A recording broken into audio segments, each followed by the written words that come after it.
Bankadan qarz olib uy sotib olish. Savol. Assalomu alaykum.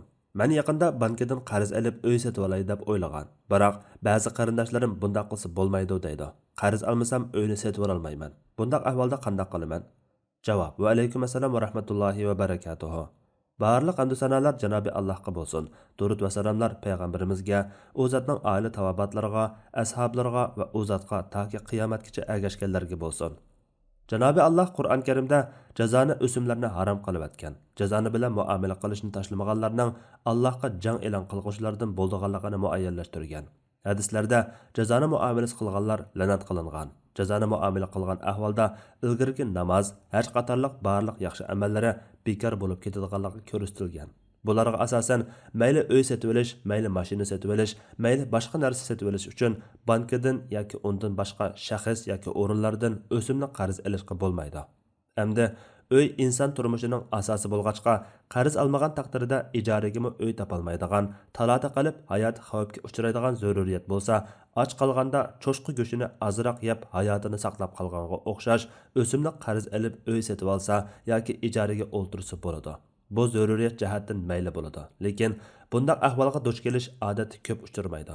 Bu zaruriyat degan so'zni to'g'ri tushunishga qarashliq bo'lib, ijaraga uy topalaydigan yoki o'simsiz qarz bilan uy sotib olaydigan yoki oddiyroq bo'lsa-mu o'ltirg'idek uyi bo'lsa, bu zaruriyat doirasiga kirmaydi.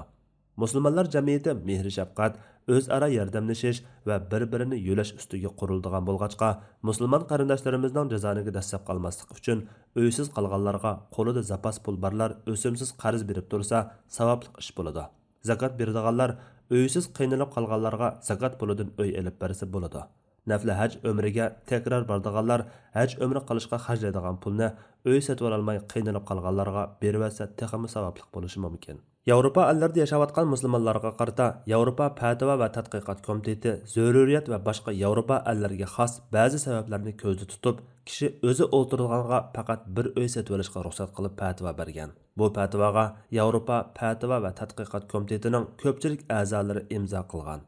A'zolarning oz bir qismi, shundaqla boshqa ba'zi olimlar bu fatvoga qo'shilmagan. Qandaqla bo'lmasin, Yevropa ellaridagi musulmonlar intayin qiyin sharoitda yashaydigan bo'lg'achqa, ashu davlatlarda ashunda qiyin sharoitda yashaydigan musulmonlar xolisa ashu fatvo bo'yicha amal qilsa-mi bo'ladi. Lekin Yevropa Fatva va tadqiqot komiteti fatvosida asoslangan sabablarni ko'zdan kechirganimizda, unda qiyin ahvollarning diyorimizda yo'q ekanligini, sharoitlarimiz ancha o'xshab ketmaydiganligini ko'rdik. Shunga u fatvo diyorimizga munosib kelmaydi deb qaraymiz. Savdoga banka aralashgan ahvolda buni diyorimizda deykan, ya'ni qarz pul degan chiroyli nom bilan ataydi. Masalan, uy sotquchi banka bilan kelishib, uyning egasi uy pulini bankadan olib oladi. Banka uyga bergan pulni uninga o'simni qatib, uy sotib olg'uchidan qarorli qaytarib oladi. Bu ahvolda uyni uy egasidan sotib olgan bo'ladi. Pulni banka topshirib oladi. Natijada banka uy sotib olg'uchiga qarz berib turib, uningdan o'sim olgan bo'ladi. Bu ahvolda jazoni shakllanib, bu savdo cheklanadi. Agar banka uyni o'z hisobiga sotib olib, ondan uyni banka o'zi xaridorga qimmatroq bahoda qarorlik satsa, bu savdo joiz bo'ladi. Lekin bu savdo to'xtamnomasida o'simga aloqador hech qanday gap so'z qilinmasligi shart.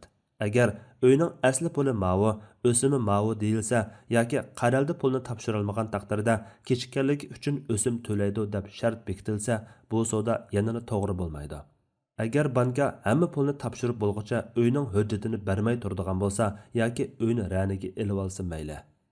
Alloh eng to'g'risini bilguchidir. Fatvoda Dr. Abdul Aziz rahmatulloh. Fatvolar majmuasi 1-tom, 162 nomerlik fatvo.